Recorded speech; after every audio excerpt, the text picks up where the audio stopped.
Hello and welcome to tonight's edition of Cracking the Cryptic, where we're going to continue our series of looking at puzzles that we really should have solved when they first were released, but for some reason they've evaded our scrutiny. And this is an extraordinary example. It's by Abid Hawila, and it has, as we speak, a 100% rating on Logic Masters Germany, which is an incredibly hard thing to come by. But it has had 89 solves, and that is extraordinary because most of the time when people achieve a 100% rating, I mean, it's amazing, but it's normally off the back of sort of 15 to 20 solves or even less, and it's just those precious few who've managed and been clever enough to solve it who can really appreciate it, who give it the 100% rating. When you get a puzzle that has got 89 solves and every single person who solved it is rating it at 100%. It is something of a work of genius. And I do not know, I cannot think for the life of me, why we haven't solved it on the channel already. I'm not sure whether maybe Mark and I argued over it or something, and I said I wanted it, he said he wanted it, and we just said, oh, too difficult category, so neither of us did it. But anyway, we're going to try and put that right now.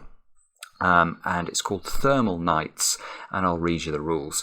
So we've got normal Sudoku rules apply. Along thermometers, digits must increase from the bulb end, and cells separated by a knight's move in chess cannot contain the same digit. So familiar rules probably to most of you, but let's just run through what that means. So let's look at this thermometer. What we've got to make sure is whatever we put in the bulb end is the smallest digit on the thermometer, and then like mercury would rise as the temperature rises, the digits must rise as we go along the thermometer. So this square has to be higher than 2, doesn't have to be 3, we can miss digits out. That could be a 6 and that could be an 8, for example, and that would be a perfectly valid way to fill this thermometer. Now in terms of knight's moves, let's imagine there's a 1 in the middle of the grid. Now if this was a chess knight, it could jump to these cells. Therefore, none of these cells outlined in blue can contain the digit 1 in this puzzle. So the 1 sort of becomes super powerful because not only can you not put 1 in any of these squares through normal Sudoku rules, you can also rule out all of these ones around the edge. So you can see 1 is doing work there. But of course, the knight's move constraint doesn't just apply to 1, it applies to all digits. You know, so if this square's a 9, you can't now put 9 and knight's move away in any of these positions, many of which are ruled out anyway by the fact they're in boxes, or but those 8 squares there couldn't contain a 9 because of the knight's move. So that's how the puzzle works. Do have a go. The way to play is to click the link under the video. Now I get to play. Let's get cracking. Now, how shall we get cracking? Do we look at the longest thermo? How long is this thermo? 1, 2, 3, 4, 5. Not very long, actually. In fact, not nearly long enough because 5, 6, 7, 8, 9. So this square's got to be 1, 2, 3, or 4, which means there's basically 3 degrees of freedom on the thermometer, which is mark with pencil mark, but I try not to. Let me just take a stare and see if I can see anything interesting before we commit ourselves to pencil marking. So for example, what I'm looking at is row 3, and I was asking where 1 could go in row 3 because 1 is interesting from a thermo perspective in that if it's on a thermo it can only be in the bulb. If you try and put a 1 here, that square would have to be a 0, and that won't work for normal Sudoku rules. So it's not great actually. 1 can be ruled out of 5 cells in row 3, but it can I think still go in those 4. So that's not the trick. So probably, yeah, okay, I can see something. Right, what I think we have to do, we've got to combine all 3 rules to give us anything meaningful in terms of restriction.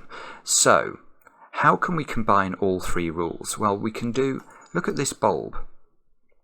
Now this bulb, whatever cell, whatever digit is in this bulb, is ruled out of those squares in box 3 by the power of Sudoku. And it's also ruled out of these 2 squares because of the knight's move, but it also can't repeat on its thermometer. So whatever goes in here obviously cannot, we cannot say these cells are higher than it if they're the same. So look at that. All 8 of those cells are ruled out. So this square, in fact, mirrors itself onto the next bulb, the next thermo, which is, I mean, it's beautiful actually. Yeah, this is gorgeous. Right, okay, let's carry on with this. Where does purple go in box 2? It can't go along a thermometer it's already on. It can't go there by Sudoku. It can't go here by Night Smooth. And it can't go here because this is on the same thermo as this one. So we can't repeat a digit on a thermo. So it goes in the next bulb along. And now, yes, where does this go in box 1? Well, it doesn't go here because of the power of Night's moves. It doesn't go in any of those by the power of Sudoku, and it can't repeat on its own thermo. So, yep, it goes in the next bulb. Let's carry on with this. You can't repeat this purple digit on its own thermo. And might be one of those two in this box, actually. And so therefore in box 5 is where I'm looking now. So it can't go there by Sudoku, there by Sudoku, here by Sudoku. So it's in one of two places, one of which is on a thermo. So what was this digit's? That digit couldn't be a 5, could it? So it's 1, 2, 3 or 4. Good grief. Right, so if this cell is here, that would be very interesting because it couldn't be 1 or 2. This square would come, the options for purple would come right tumbling down. Well, tumbling up. They'd have to be 3 or 4, not 1 or 2. But I'm just going to check whether we can actually do... You see, you can do a little bit more with not with thermo logic, but with Night's move logic. These two squares here can't be purple because if this is purple, both of these can't be purple because of the Night's move and Sudoku, and the same is true here. So in box 7, purple is in one of 4 squares, and in, it's nearly good. In box 8, purple is in one of 4 squares. Again, these two are ruled out by these two. And then in box 9, purple is in one of those 3. I could well be missing something here because it's so easy to miss something in Night's move Sudoku.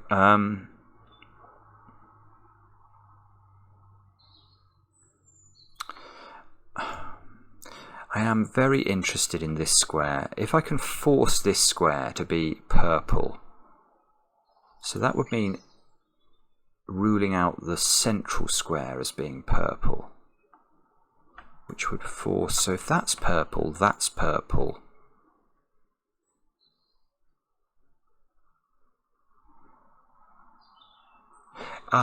Yeah, this works. Well, in the sense that it doesn't work. And when things don't work, that's good. That is good. Yeah, it does work. It does work. Right. Now, what I'm trying to do is I'm trying to prove the central square is not purple. So let's imagine it is purple. What happens? Now, this is going to get a bit tricky with highlighting. I'll make this option, I'll change the colour of it. So what I'm going to say is I'm going to try and prove that this doesn't work. So we'll make orange. So we're going to try and prove that orange isn't the new purple. Because if orange is correct, where is orange now in box 8? You can see that it's got to be in this domino. One of these two has to be orange, but this is really important because now neither of these squares could be orange.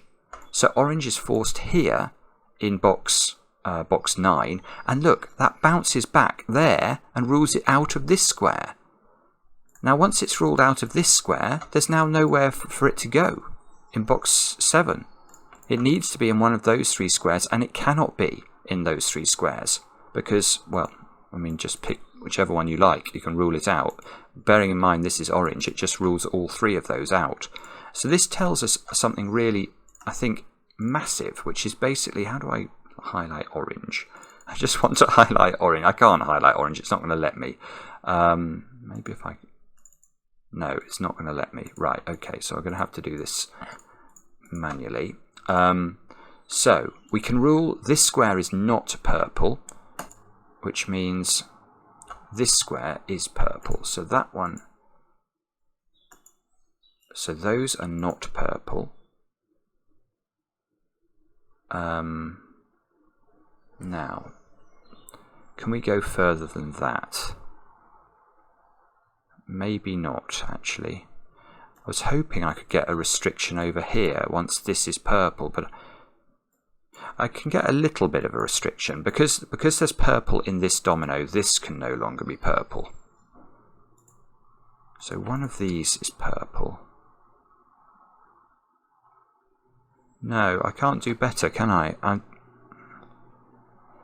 Again, I've got this horrible feeling I'm missing something here. But it doesn't really matter. The whole point was to try and show that this square was purple, and it is. So now, let's come back to thinking about what this can be. Well, it's the third cell on its thermometer. So now this digit cannot be a 1 or a 2, so it's got to be a 3 or a 4, because we know it can't be a 5, because if it's 5, 6, 7, 8, 9, 10 is impossible. So now this square, so I think there's just 1 degree of freedoms now as we come up this thermometer. There is. So that's big. So now we can do this, this, this. And now we can stare again at the puzzle and hope for an epiphany. Okay.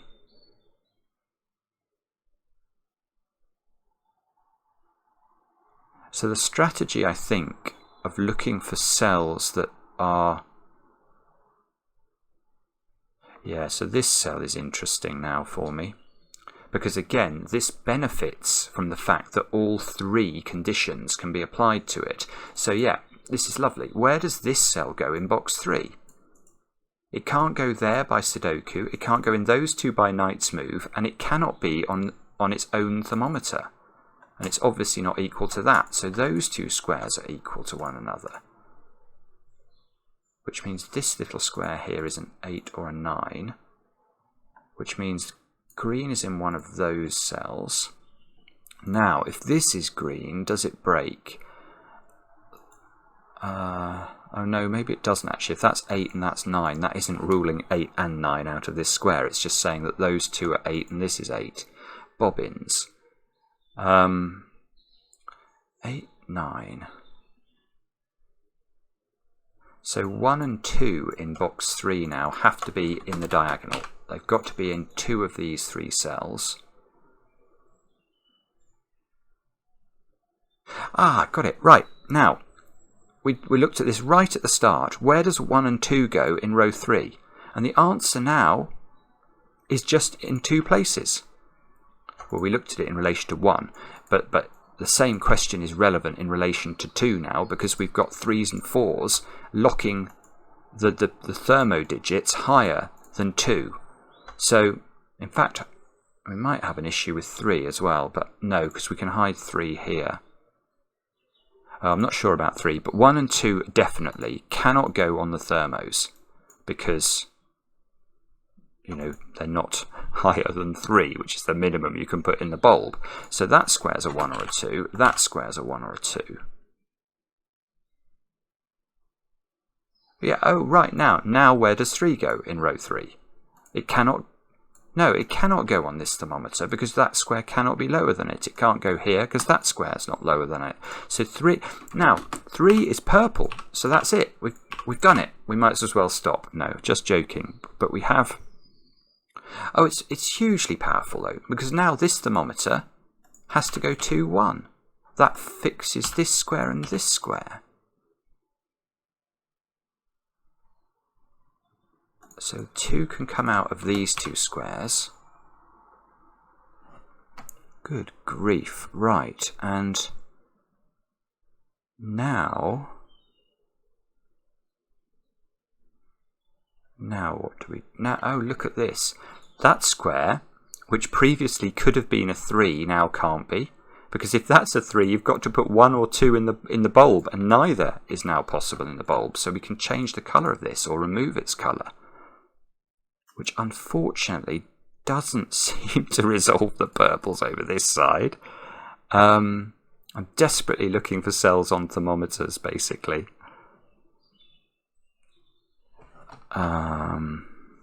Okay. Ones, maybe, in this box. One can never go on a thermo unless it's in the bulb. So one is in one of three positions. I'm certainly prepared to put triple pencil marks in a night smooth puzzle, and even 4 pencil marks in, because it's so hard to keep track of. In fact, this isn't bad. 2s in this box have got to be in one of 2 places. 2s in that box have got to be in one of 2 places. Yeah, but it's so difficult. It's so difficult to keep track of the various ways that digits interact from a night smooth perspective. So yeah, I mean, look at this. This is a good example. Where does 2 go in that box? And ordinarily, if we were just doing Sudoku, we'd go, well, there's virtually no restriction. And there isn't a massive restriction, except that it can't go here, because the thermometer, it can't go on the thermo, basically. No way. It can't go there, because this square, if that's a 2, you can't put 2 into either of those. And it can't go here, because if this is a 2, you still can't put 2 into either of those. So the night smooth sort of does double duty on this diagonal. And that means... So that means in this box, 2 is suddenly locked into one of 2 places, I think. Which might... Oh, this is gorgeous. Now look what happens in box 4. You start to understand why this puzzle is so highly thought of. Because now, 2 can't go on the thermometer, because it's not higher than 3. It can't go in those squares, so it's got to go here, and that sees that one, which gives us a 2. Which means 2 is in... Oh, look now, 2 is in one of these 2, and it can't be on the end of the thermo, because this square would need to be a 1. So I think we get 2 and we get 3 for the price of 2. Because now, once we've ruled 3 out of this square, we know the only place 3 can go is now this square. Which is enormously powerful, because now 3 can't go there and has to go here. That's doing something to 1s. It's placing 3 there.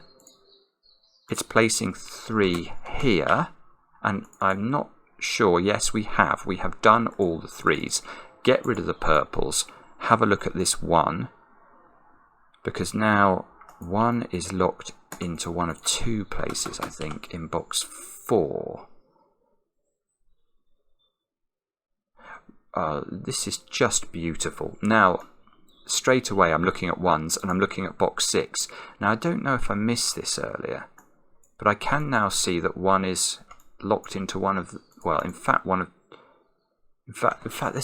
stacks going on. 1 can only go in one of these 2 positions now, because this 1 sees those 2 squares, and therefore we can place 1 in box 3. Why didn't I see this before? Maybe I didn't have the 2 or something. Yeah, I got the 2 quite recently, so maybe that's forgivable. I hope people haven't been shouting at me about that. I just didn't spot it. But what I have spotted... I'm just checking the ones in here as well. 1s are in one of those 2 squares. But what I have spotted is, look, we haven't put a 1 in row 5, and it's got to go... It can't go there, because we know the 1 is in one of these 2. And exactly the same reason it can't go in those 3 squares. So it's in one of those 2 squares, and it can't be halfway up a thermo. So it's there, I think, which doesn't quite do the business in box 8. So, do I pencil mark all of the... I think I'm going to, you know. I'm going to pencil all of those with the digit 1. Not all of those. Hang on, it can't go here. Is it just 3 positions? Let me double check. Sorry, I'm getting confused. Yeah, it can't go there by Sudoku. So it is just 3 positions. Right. So I'm not sure whether I should be looking...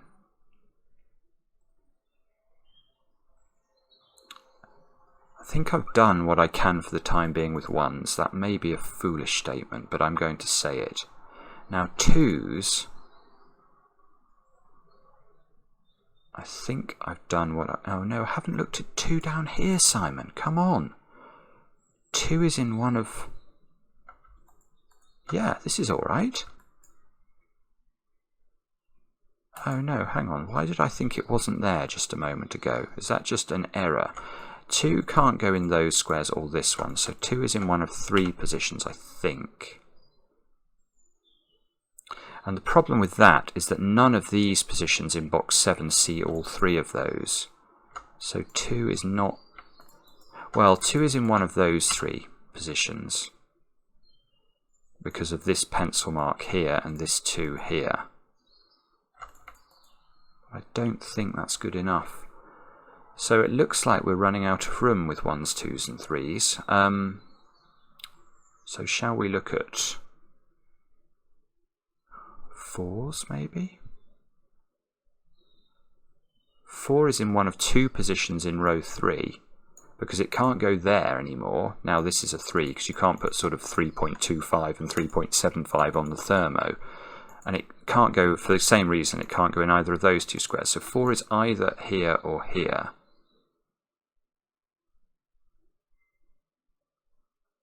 Oh, this is very clever. Right, it's not here. And the reason it's not here is if you put 4 here, you can't put 4 in box 3 anymore. There's nowhere for it to go. It's as simple as that. So this is not 4, so the only place 4 can go in that row is there. So 4 is now locked into one of 3 places in box 6. I suppose we should look at 5 in this row now. So now 5 can't be in those 2 positions. 5... No, there's 2 cells between... Yeah, there's 2 cells between the 3 and a putative 5 here. So you can't do it. You can't put 4 in both of those. So this isn't 5, so that's 5. That's the only place 5 can go in row 3. So now we've got to put 6 in. So 6 is here or here. Now if it's here, you have to go 4, 5. And that won't work because I've not used this 5 properly yet. This 5 rules 5 out of those 2 squares. Now I think that seems to mean 5 can only go there in box 3. So now 5 is at the top of box 1. And it's not possible to put it here. And if it's not possible to put it here, you can't put 6 here because you can't fit the 2 digits between. So 6 goes here. And these squares are 7s, 8s and 9s, which... There's a 7 in one of those 2, so this square can't be 7 anymore because that sees both of those.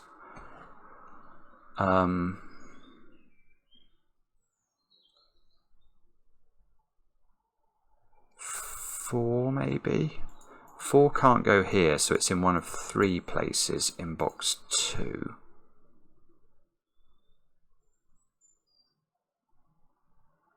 So 4 can't go exactly there, which is just the most useless deduction in Christendom. Sorry, yeah, that's not clever, is it?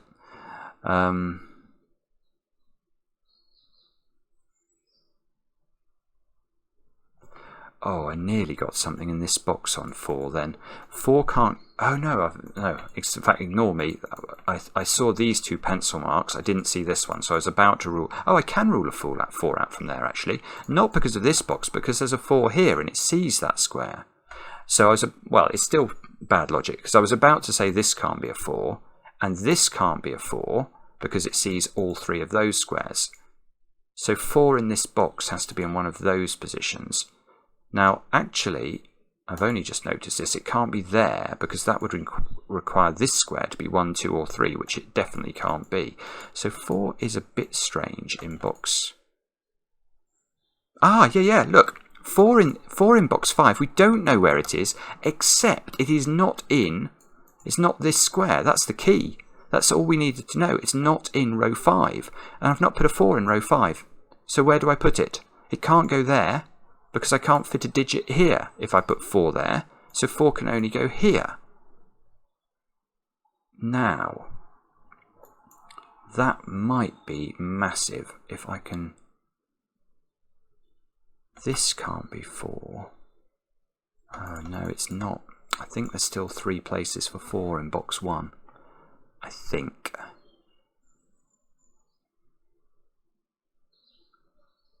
That might be wrong, but I'm not quite seeing how to eliminate the things there. Now, perhaps 4 in this column, though.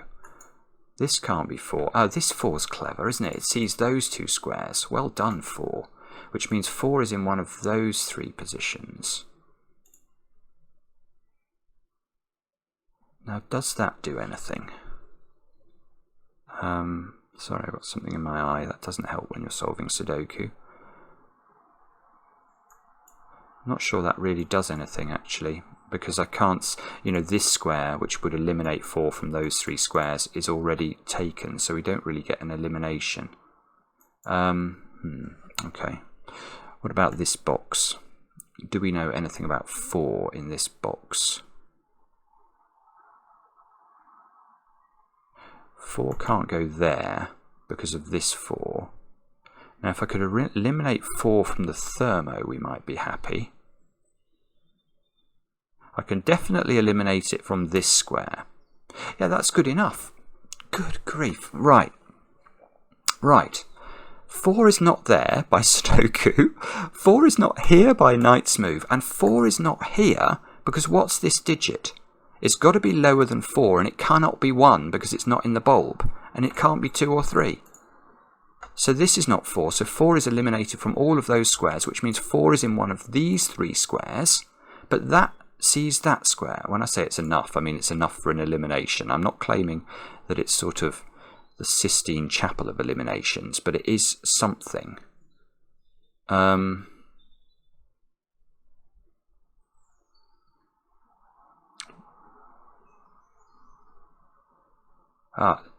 Right. No, it is good actually, isn't it?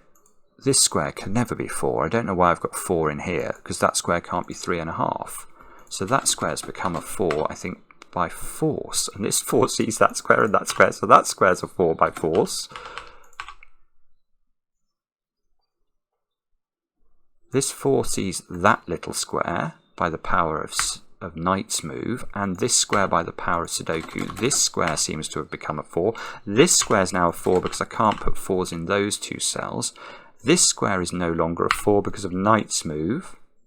There's a 4 in one of these 3 cells, I think. I love puzzles like this because, providing they're not monstrously hard, the eliminations you find are just so surprising and interesting to me. Oh, I thought I had a 2-4 pair, but I don't. There's a 2 in that square as well. Can I get rid of a 2 from this square, please? Probably not.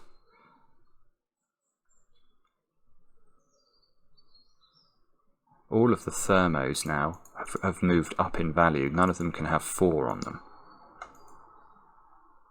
5.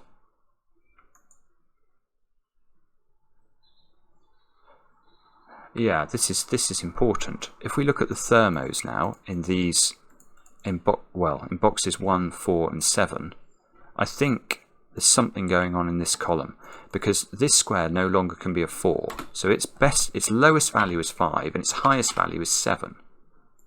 So this square is 6, 7, or 8. But this one works the same way, just in the other direction. That's 5, 6, 7. That's 6, 7, 8. That's 7, 8, 9. And this one, this little square here, can't be 2, 3, or 4. It definitely can't be 1. So this is 5 at least, and it's exactly the same. That is beautiful. And now look at this column.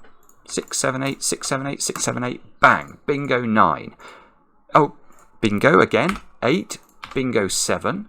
8 is now green. That's 8. That's 7. That's 6. Fill a 9 into that cell. Fill a 9.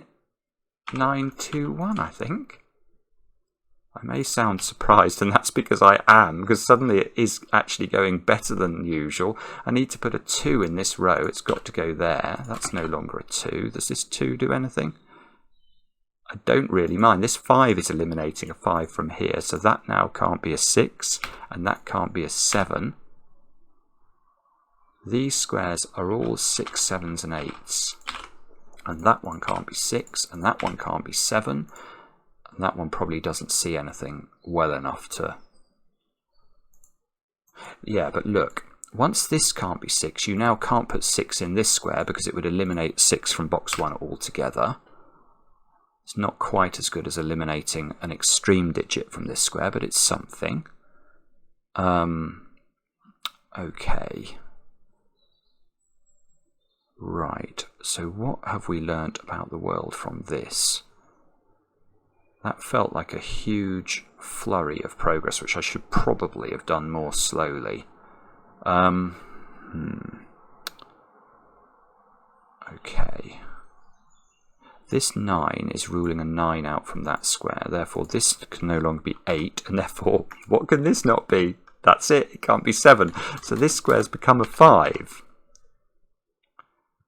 Which means 5 is... Look at this! 5, where does it go in box 7? It's got to go there. It's just taken the position of a 2.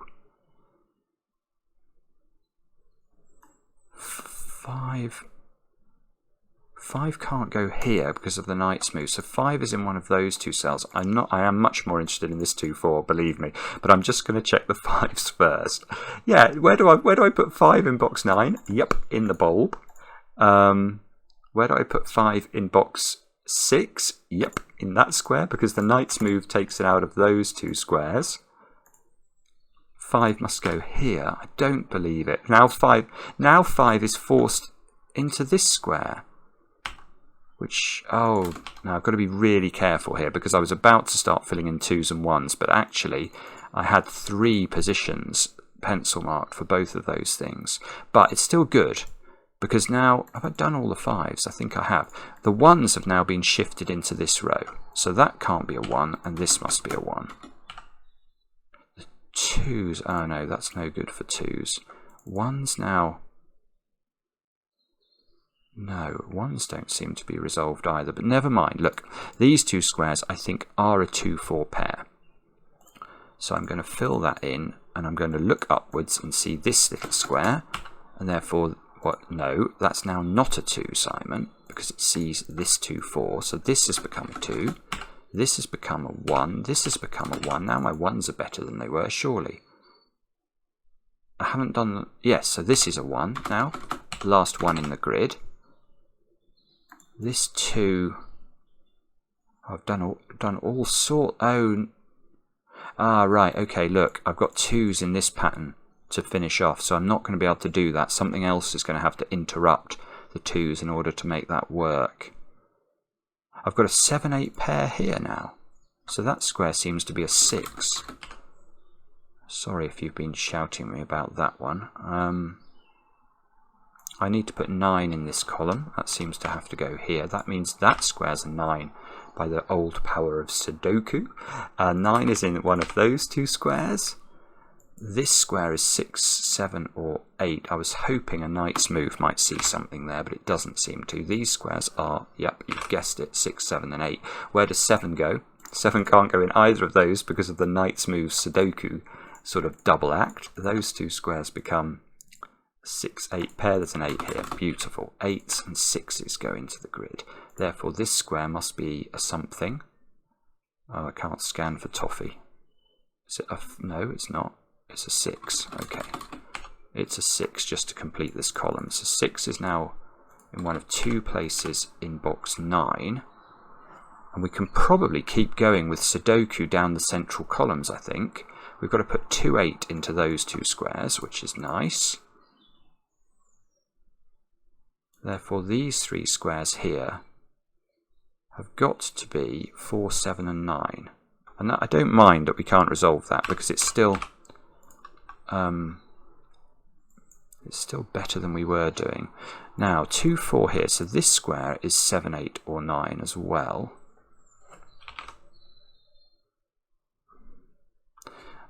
Now, what's going to happen here, I can predict, yeah, is that I'm not spotting a knight's move, and I've even just spotted the knight's move I was not spotting, which is this 7 sees that square. So that's an 8, that's a 7.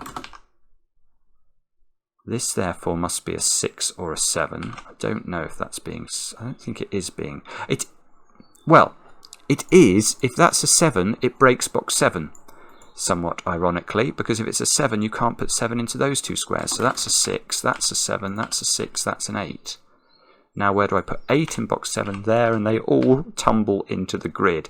This is just gorgeous, isn't it? Now, keep going. 2s and 4s, no. Let's get rid of the pencil marks there, they're irritating me. I've not looked over here for ages. Now is this square? That square is seeing 7, I can see that. Is it seeing 6 or 8? I don't think so, but I could... Oh, well it is, it's seeing 6 in that. How on earth can you not see that there are 8 digits in that row? That is so bad. Right, anyway, 7, 8, 9. I blame the fact that I'm so near the screen I can barely see anything. Now, this 7 is seeing that square, so that's got to be 8, 9, 7. Now, in theory, that means I can write this digit in as an 8. And that does look good, actually. It does look good. That's finishing the 8s and the 2s off, and the 4s and the 9s off. And the 9 can only go there in box 9 because of the knight's move. We've now done this row. That needs a 4. That looks like it's a 6 to complete the column, and 7 is going to work there. That does look like it's correct. Let me check. Yes, that's beautiful. That is a beautiful Sudoku. It really is. I mean, what I like about it is it's so minimalistic. There is a trail of breadcrumbs that you have to follow. There's, you know, it's very linear, but it's a beautiful linear path. You just have to find it. So, you know, at the start, there's almost nothing else you can look at but this long thermo. And then you realise that's not enough, so you have to think about the knight's move. And then you realise you've got to combine all 3 conditions, and that leaves you... Really, these 2 squares are the only entry point to the puzzle, I think, with this one obviously taking precedence, and the chain of bulbs it causes. Yeah, and then after that, you get a little bit of traction with the 1s, 2s, and the 3s. And you just have to grind them because there's nothing else to look at. And then I think I did 4s, didn't I? And I found a 4 here. And maybe a 4 in this column. I can't quite remember. But, you know, it just slotted together so beautifully. So, Abid Hawila, take a bow. I'm sorry we didn't do this at the time, but we have done it now, and I am very glad that we did. Fantastic. Thanks for watching, and we'll be back later with another edition of Cracking the Cryptic.